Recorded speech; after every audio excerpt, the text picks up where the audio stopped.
আমরা যখন প্রেমে পড়ি কারোর, তখন কিন্তু আমরা তার ব্যাকগ্রাউন্ড অতটা দেখি না, যে তার বডি ল্যাঙ্গুয়েজ কি আছে, তার সোর্স অফ মানি কি আছে, সে কোন পরিবার থেকে বিলং করে, হুম। এত কিছু কিন্তু আমরা অবজার্ভ করি না।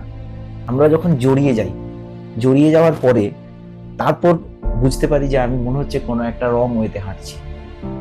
তখন আমরা বাড়ির লোকের কাছে সেই প্রপোজালটা রাখতে পারি না, কেননা আমরা বুঝতেই পেরে যাই যে আমি, ধরো তুমি একটা মেয়ে, তুমি যখন তোমার বাবা মায়ের কাছে গিয়ে বলবে যে আমি ঋষিকে ভালোবাসি, তোমার বাবা মা বলবে যে ঋষি ছেলেটা কেমন, কি করে।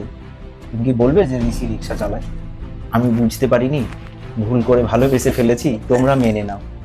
তোমার বাবা মা মানবে? সেটা তো মানবে না। তোমার বাবা মা কেন, কোনো বাবা মাই চায় না যে তার মেয়ে কিংবা তার ছেলে কোনো খারাপ ভাবে কোনো জড়িয়ে যাক। কেন না, আমি কোনো রিক্সাওয়ালাকে ছোট করছি না, কিন্তু কি বলতো, প্রত্যেকের বাড়ির লোক চায় যে তার ছেলে মেয়ে যেন একটু দুধে ভাতে থাকে, মানে একটু ভালোভাবে থাকে।